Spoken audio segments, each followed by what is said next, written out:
meet with her in smaller groups in the library. So everybody give her a great big round of applause.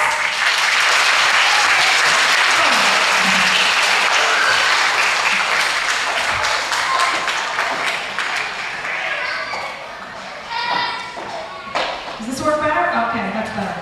Okay, welcome.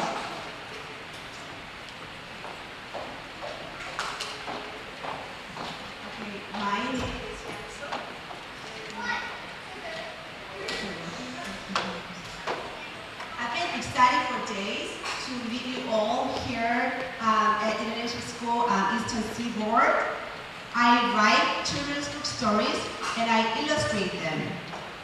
Does anyone know what an author does? Raise your hand. Excellent, many people. Okay. How about an illustrator? Do you know what an illustrator does? Raise your hand.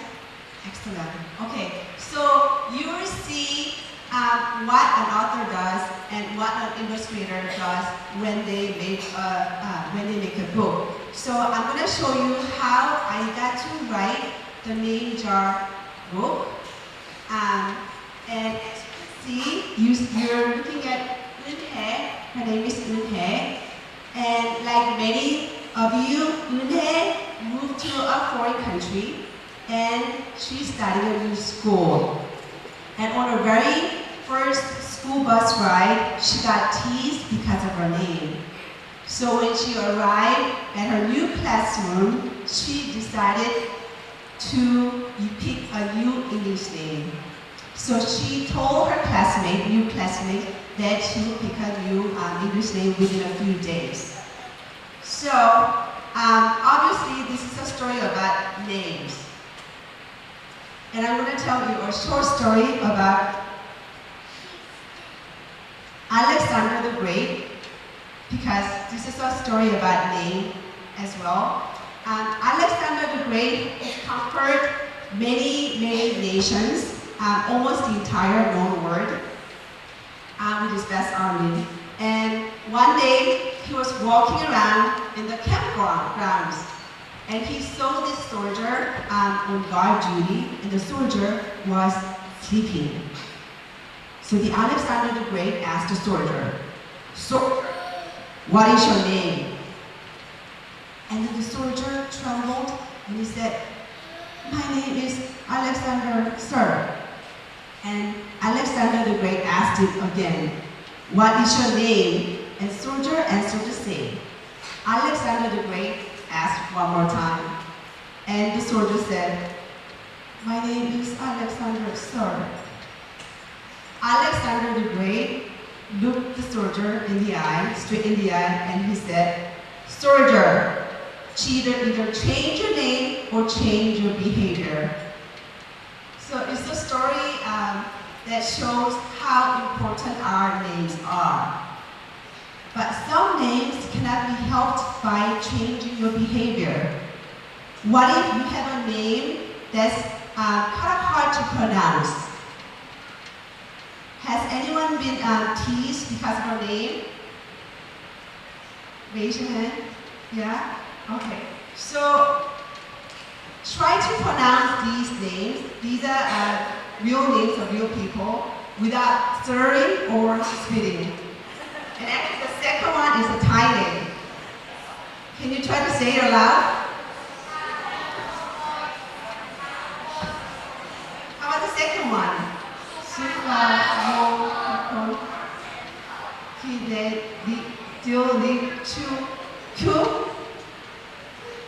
It's really hard. So how about if you have a name that just people just make fun of? Such as these. Alligator, Iva Paul, Joe King, Justin Dime, Bob Fart Bungler. So, my name, Yang-suk, my Korean name Yang-suk. Yang means gentle, and Suk means pure. So I thought, oh, it's great to have a name that I can live up to. But unfortunately, Yang-suk sounds similar to bucket, the word bucket in Korean. So whenever it rained, to me, "Hey, Yangsu, come over. The ceiling is leaking." So I got constantly teased. And that's how I got my first idea about the name jar book. Can you read this aloud? Idea.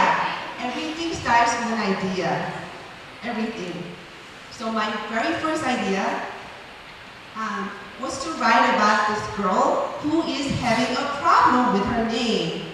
So you will see Eunhae, she's being teased on a school bus ride.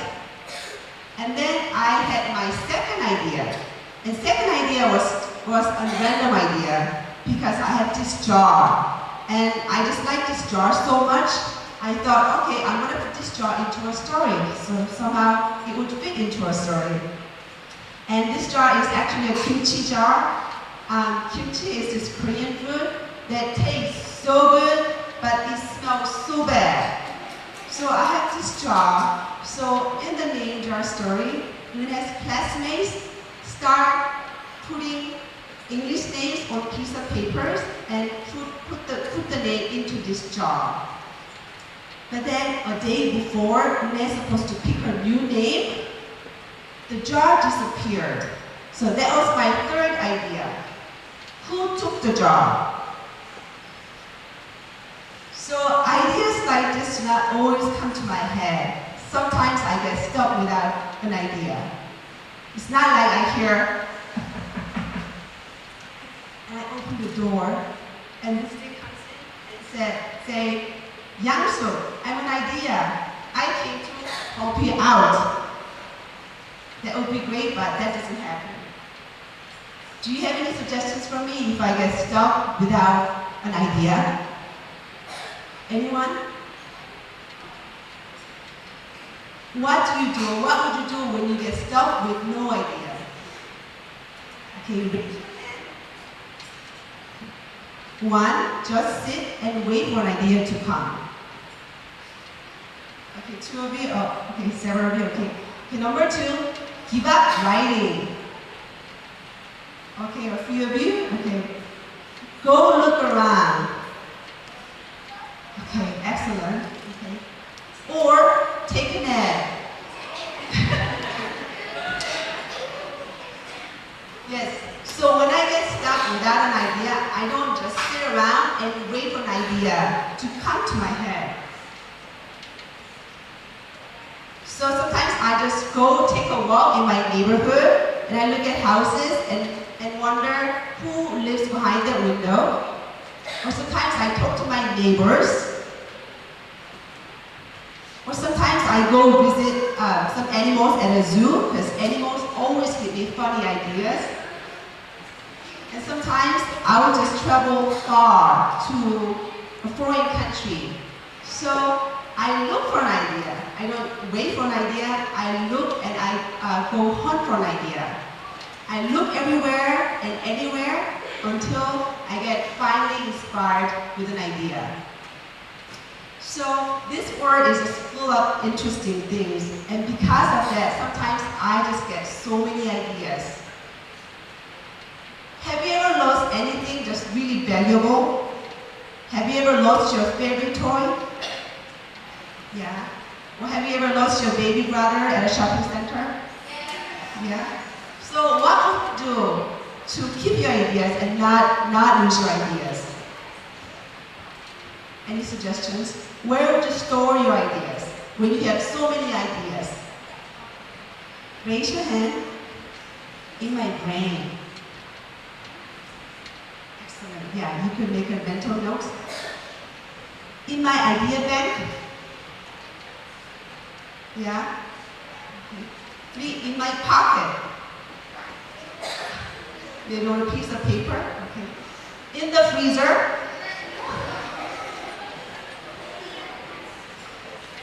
So for me, I have this small notebook, which is about my palm size. So it's small enough I can carry it around with me anywhere I go.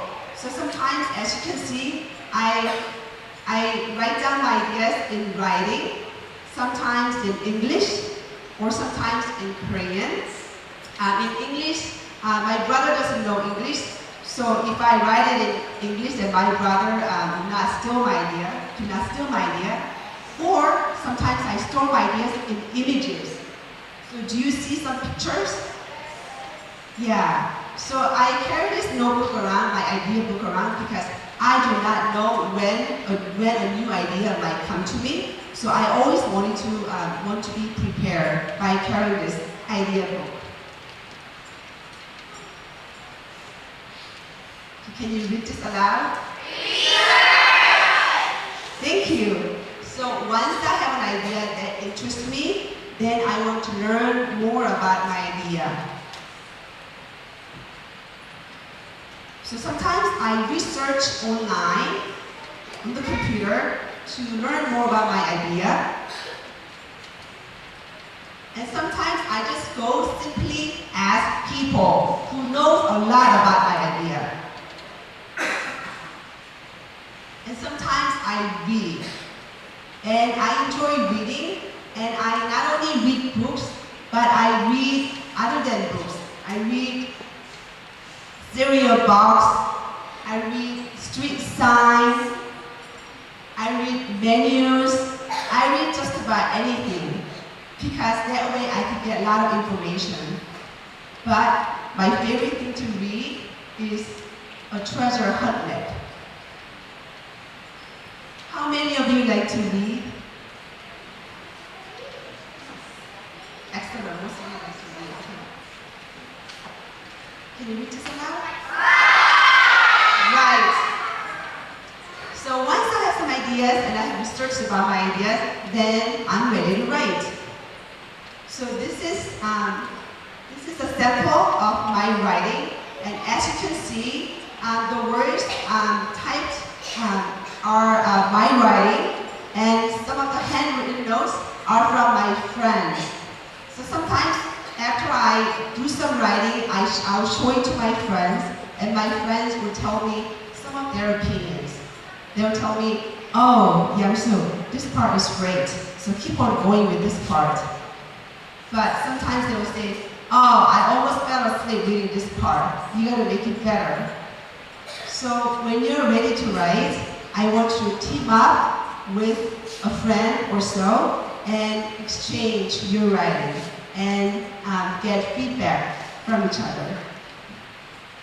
So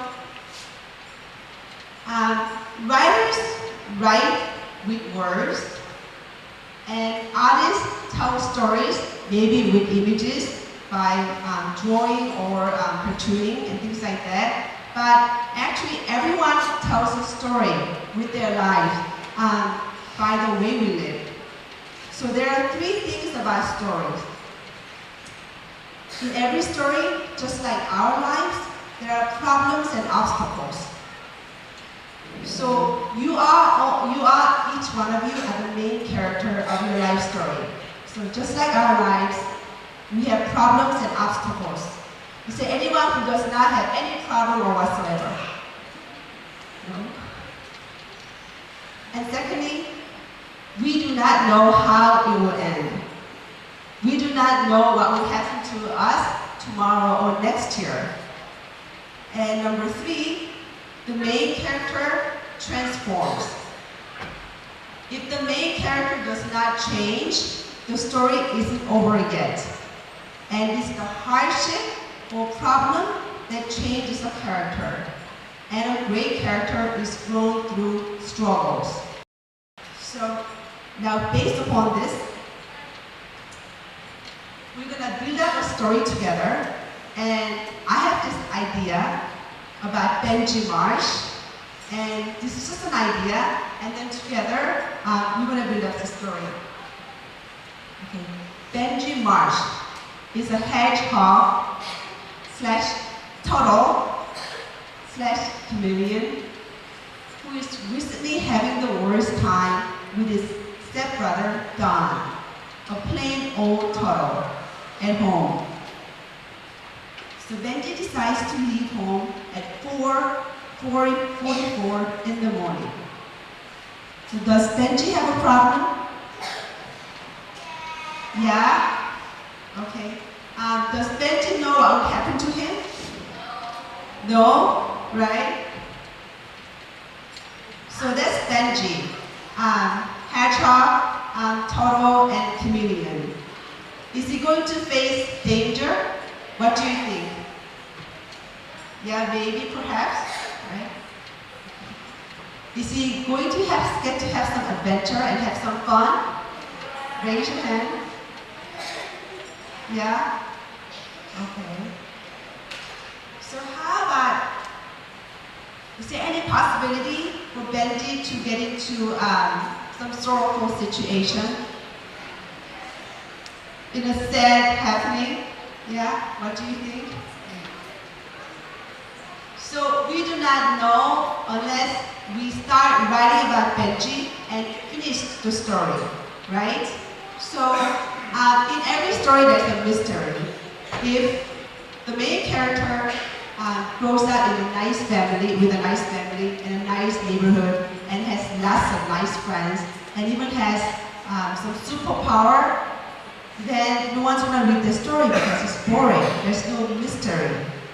So mystery is really important in the story. So now,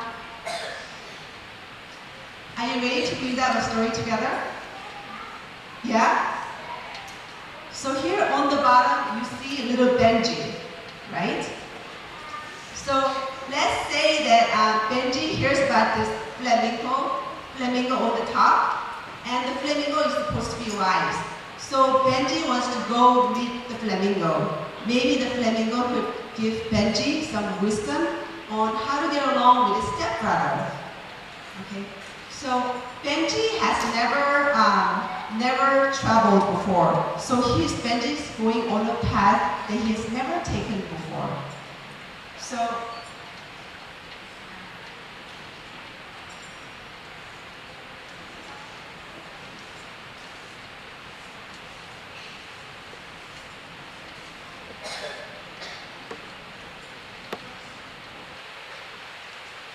now Benji's ready to take off. So he sees the flamingo right here. So he goes on. And then, as you can see, he sees this good-looking green mountain.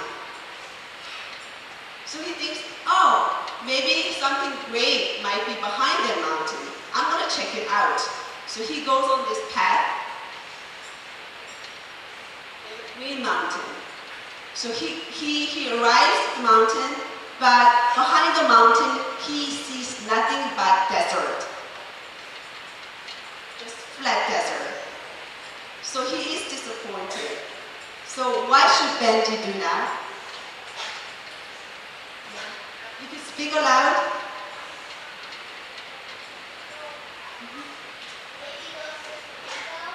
Okay, go back to find the flamingo. Great. So Benji chooses to go back.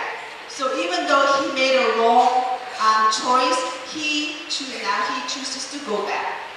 So Benji comes back, and now he's on the main road again. And then by now he is so thirsty, and he sees that great cloud, and he thinks, oh, maybe it'll rain over there. Maybe I could get some water. So he goes on to this path. And then what is waiting for Benji? Anyone? Can you say it louder? Nothing? Okay, nothing. Or rain? Okay, yes, it was raining, great. But the rain became a rainstorm. So Benji gets beat by the rainstorm. So he's so frustrated and he's so tired. And Benji feels like giving up. So what do you want Benji to do? Should he give up? Can you speak louder? Anyone to speak louder? Huh? Go back to flamingo? Great. So Benji chooses to be patient, even though he really wants to give up. So he goes back to find the flamingo. So Benji is over here, he starts seeing the flamingo over there. But then, right, he sees this creature. And the creature looks pretty wise too. So Benji decides to go to that creature because flamingo was just too far. So he goes.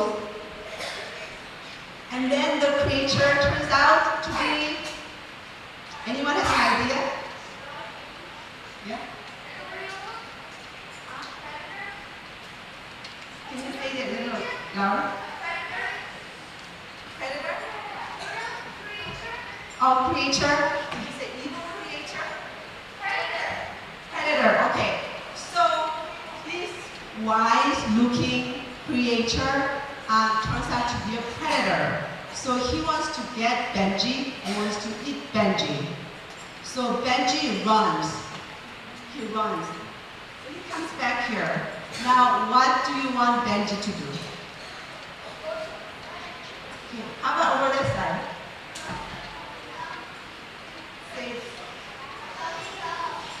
Okay.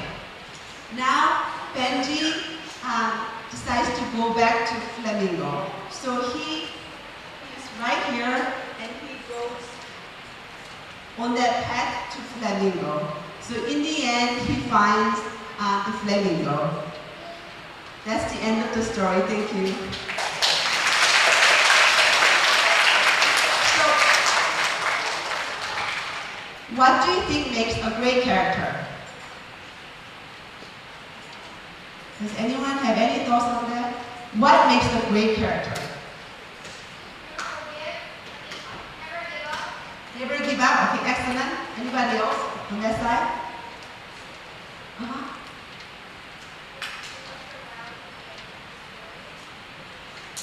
Yeah, so great character doesn't mean that they have great friends or great superpower. Great character makes great choices. So even when they make wrong choices or poor choices, they learn, and then the next time they make better choices. And sometimes they choose to be humble when they realize if it's something they cannot do, they go get help. So great character makes great choices because storytelling is like a choice making or path taking, and poor choice leads to a poor outcome, and great choice leads to a great outcome. So when you face any problems or difficulties, I want you to see yourself as a great character who persists and who overcomes, because your story is not over yet. And I want you to look for solution. And I want you to become stronger, wiser, and better at the end of each obstacle you face. So can you repeat after me? I am a great character. I make great choices. So we humans, we have the kind of minds who make up stories and tell stories. And they say, write about what you know. But then someone might say, oh, I want to write a story about camping, but I've never been to a camp. Or I want to write a story about Mars, but I've never been on a spaceship. Can somebody write a story about Mars when they have never been on a spaceship? Yes or no? You can raise your hand for yes. Raise your hands for no. Excellent, yeah. There's one thing that's more powerful than knowledge or experiences, and that's imagination. So when you imagine, anything could happen in your writing. Can you read this aloud? So I'm also an artist, so I illustrate my stories, and you might think I'm so good that I could just start painting right away, but when I'm ready to illustrate, I actually start with sketching. So these are my initial sketches. As you can see, it's just really raw. You cannot see nose, eyes, you cannot see any details. So I start from there and to see how all my images would flow from the very beginning to the end of the story. And once I have those very rough sketches, then I develop each scene. And here, as you can see, I have two different sketches of the same scene. So on one page, one man, he is a little smaller than the one on the next page. Why do you think I do the same sketch over and over again like this?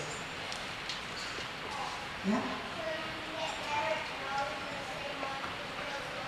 Excellent. So I can get better. Practice makes it better. Yes. So in order for me to illustrate one book, I normally dedicate one whole sketchbook. Doing sketch after sketch. So once I develop my sketch a little further, then I do even more sketches.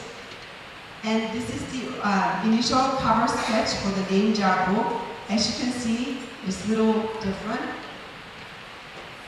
And then this is another sketch of the cover. So I've added a lot more people in the second sketch. And from this sketch, then I'm ready to paint in color. So from the sketch, this is the painting, oil painting that came about. So in order for me to do a painting like this, how long do you think I would take?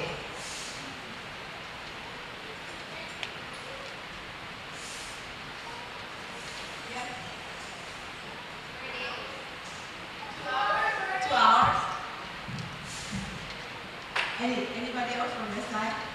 3 hours? No, it takes about 3 days for me to a painting like that. Yeah, 3 full days.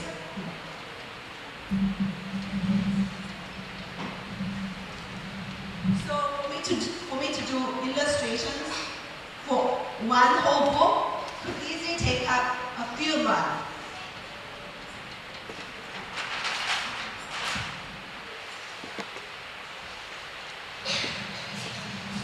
Now, would you like to see me draw?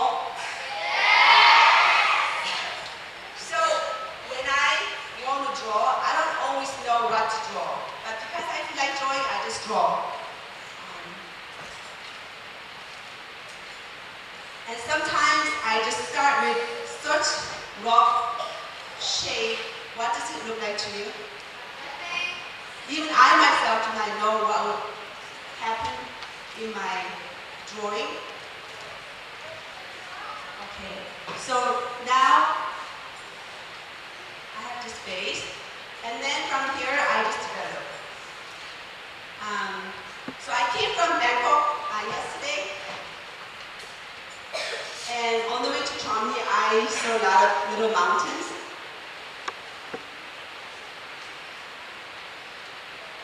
Okay, this is Bangkok, and let's say this area is Chonburi, little mountains.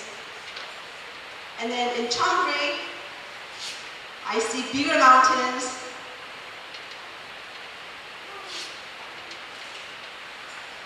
So once I have this, I go back and develop it even more.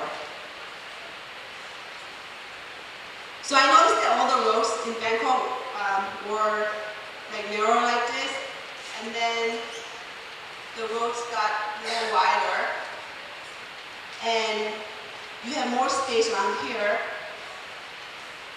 and then big mountains, and then country road, and then some other side roads, and then over here.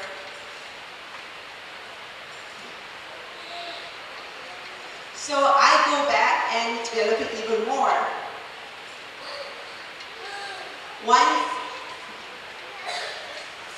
So I'm going to put more mountains here. So notice that I'm highlighting some parts. And then I'm going to shade this area because I saw this dark mountain to two of them.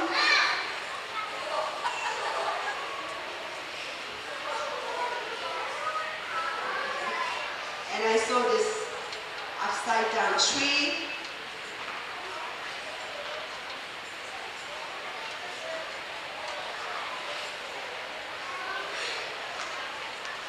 Okay, I think this picture is beginning to look like something.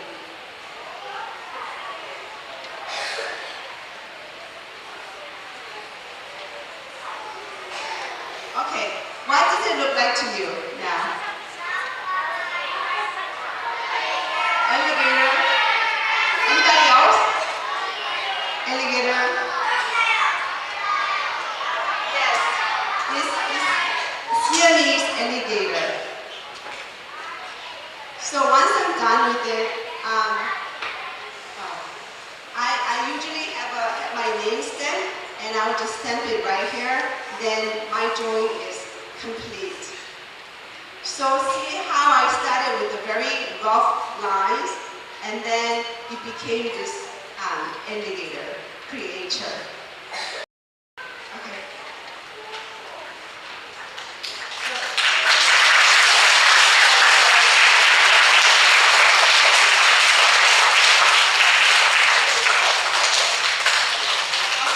So now I have some time for questions.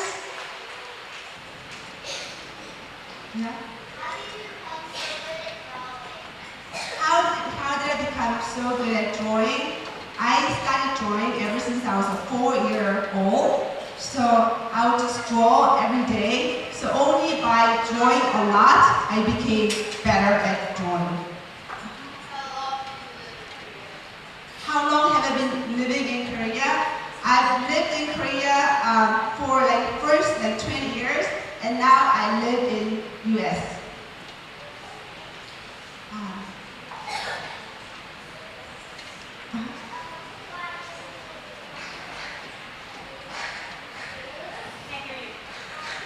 Can you speak loud?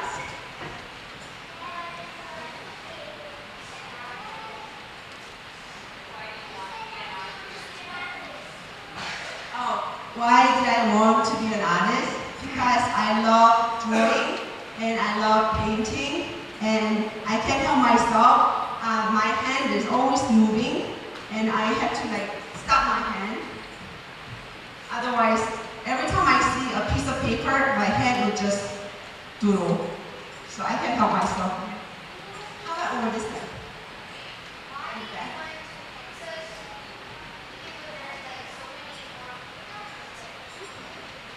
Can you speak louder? Why did you want to go to U.S.? Oh, why did I want to go to U.S.? So I was growing up in Korea, and my parents only wanted one thing from me and my brothers, and my parents wanted me to study only. So I had to hide and draw, because if I get caught drawing, my dad would get mad. So it's not that I wanted to go to U.S. I wanted to leave Korea so that I could do what I want to do. And then my book came out, and so my parents never knew about my drawing, and my first book came out, and my parents thought that I became an artist overnight.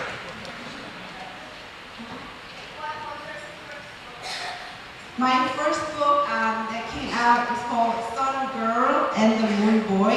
It's actually a traditional Korean folk tale that I retold and I illustrated. Basically, it's a book about how to survive when a hungry tiger chases you. Yes, the orange.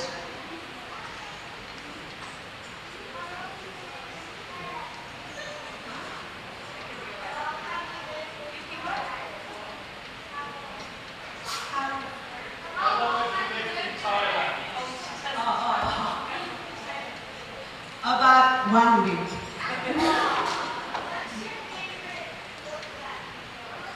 What is my favorite that I wrote? My favorite book of mine is called New Cat.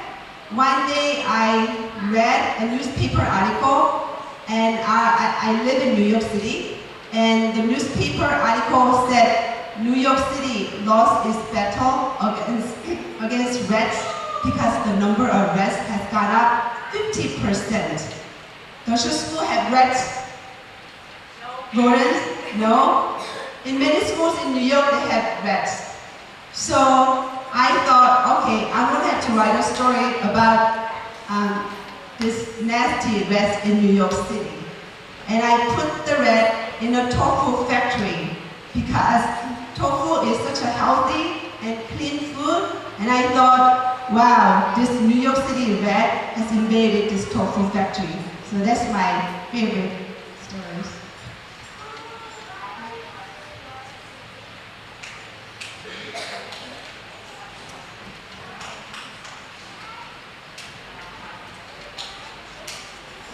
Thank you, everyone. Have fun reading and writing. Big